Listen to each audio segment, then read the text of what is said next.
Hello and welcome to Assetto Corsa Racing, and today we're back in Assetto Corsa Competizione having a look at the new circuit that's part of the GT2 Pack, and that is the Red Bull Ring, or as I like to call it, the Österreich Ring, because I'm not a fan of Red Bull. So, there you go.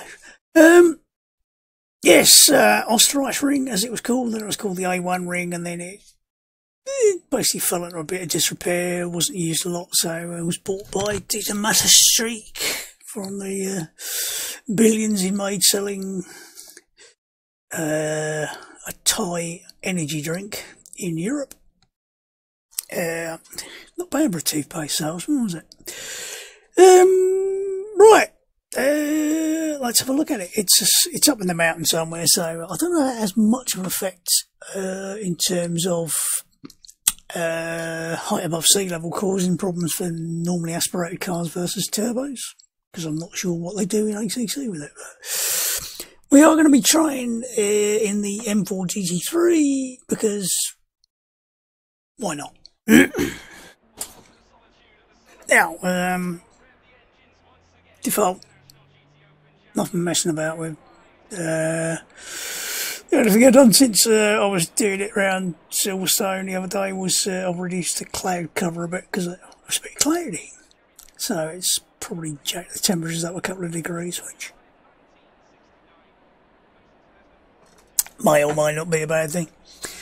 Right, we'll drive around and we will sit on the bonnet and then we'll go slowly, and then we'll try doing a couple of not so slowly laps. So up the pit lane.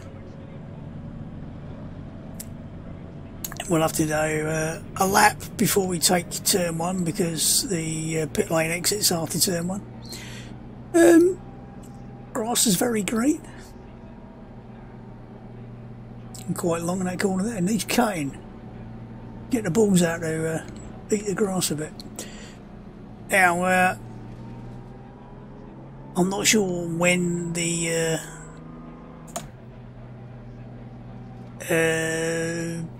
scan was done for it. I'm assuming it is scanned. I think they're all scanned in here, so don't know when it was scanned, but it has got the changes from the MotoGP with this horrible little bus-stop chicane, which they put in to stop the MotoGP bikes going into the what is actually the third corner, because this is turn 2, I think. It's a straight with a kink in it, but they call it turn 2, I'm fairly sure. Yeah, the bikes were sort of having a bit of a problem colliding with each other and went shooting off up over there, and probably Valentino Rossi's scariest moment in motorcycle racing, when a bike flew past his nose. Right, uphill braking zone into here, so you should be able to brake a little bit later. You can make use of all the curbs if you don't mind the horrible noise they make. And then this corner's actually a lot tighter than it looks, so it's quite easy to run off there and end up out of bounds. Then I don't know what you call this straight, middle straight. Yeah, so there's 4 straights effectively. All a bit downhill, so whilst gravity was your friend coming into that turn back there, it's your enemy coming down here, so you need to brake a little bit earlier than you think, possibly. Probably 125-ish. I mean, you can obviously use the rubber on the tarmac as a bit of a gauge. Stay clear of the curbs. He says running over the curbs, and he was just told to stay off them. And then again, it's just fairly tight around here. You can use the inside curb, hook around, and sort of run out here somewhere. I presume we have the ball. I don't know if it's a little arch thing over there. You can't really see it, but interestingly, the Red Bull Ring with Project Cars 2, was it? It went in, didn't have the ball in it, because I think there was some sort of contractual dispute because they got some Monster Energy sponsorship on a car. Again, you want to try and hook the curb on the inside of it here. Try not to run wide coming out here, because there's a gravel track and that will slow you down. This one's quite tricky. You have to sort of it's quite easy to push the front end through here. Again, I like to try and hook a bit of curb. Through here you can probably run up where the little white shivery bits are. Anywhere like them, you can run up to the sort of square back edge of them a bit. So again, you can run up here, but then they drop off. They're a bit of a shape, so if you get hooked on the back edge of them, if somebody creeps up your inside and pushes you wide, you're a bit buggered there. Again, you can use a bit of the curb to sort of turn in a bit here. Braking point for this is a little bit, where do I want to brake? Try and hook the inside curb sometimes, maybe not. Then again, you've got these sort of little shivery things, and then you can probably run over the lumpy bit on the inside, but I wouldn't do it too often because that would rip your suspension off. And again, you use all the exit curb. Then we'll go slowly through turn 1 with our nice stone cold under pressure tyres.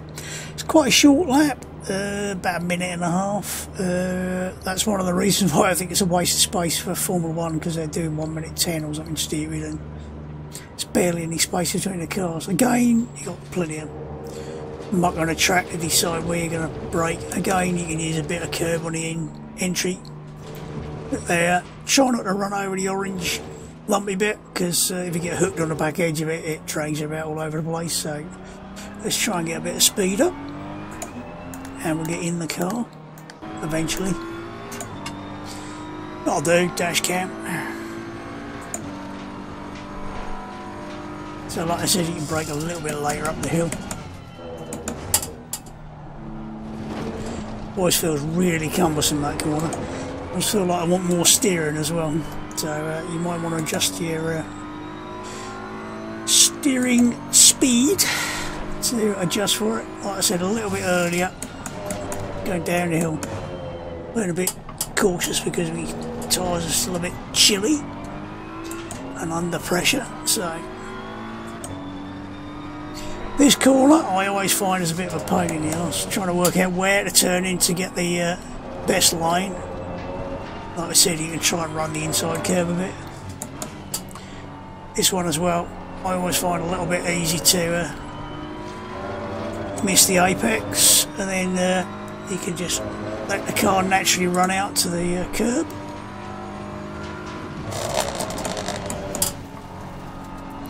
If you've got a noisy steering wheel, you might want to avoid some of these curbs, because my god, that's half rattling.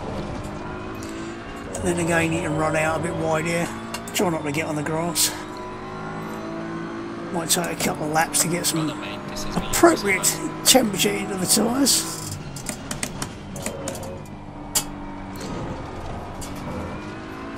You want to run up to the sausage but not over it, and it's not the world's most complicated circuit to learn, but it's quite nuanced in a few places. Like I said, that turn is an absolute pain in the arse. Why is that gone grey? Has it got to the point where it can't go? I don't know how many seconds he's going to be up here, so I'll give up trying.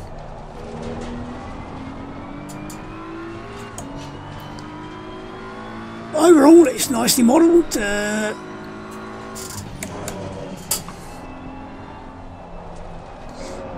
That corner, I think I take a different line every single lap through it.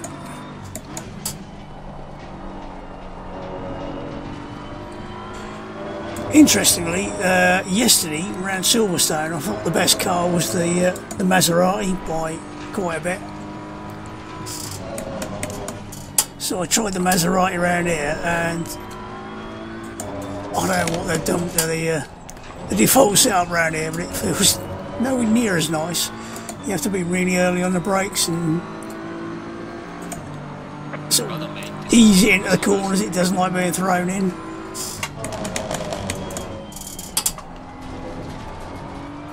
So yeah, really strange. I kept getting the car going sideways going into the corners. It did get down to 31 flat though, so it was still reasonably quick.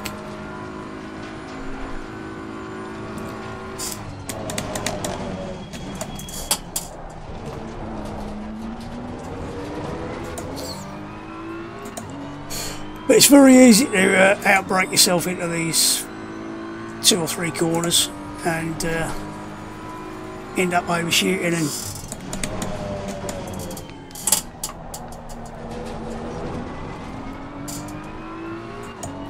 end up losing a lot of time.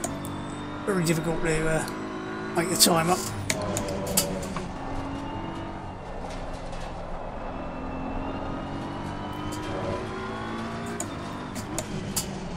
Well, that's three laps and 3 different lines, so like I said, never the same line twice for me right now.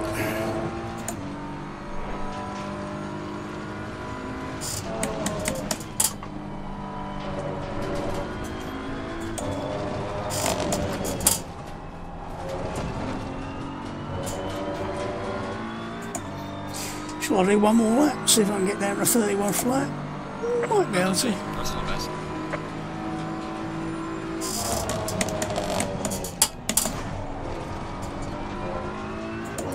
Try and carry some speed through the first turn. The more you can carry through there, obviously the more you can gain going up the hill as well, because obviously uphill is a pain in the bum.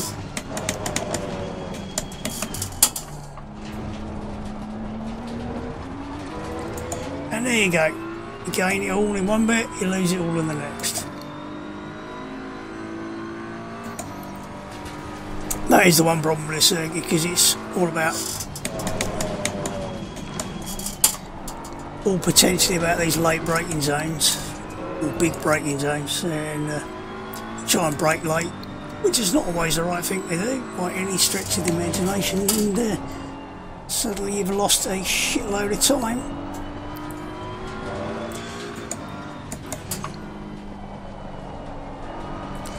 By messing up your line. So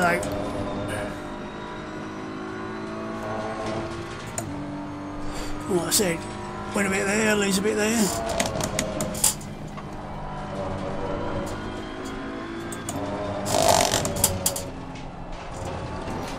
There you go, a few more fill-ins.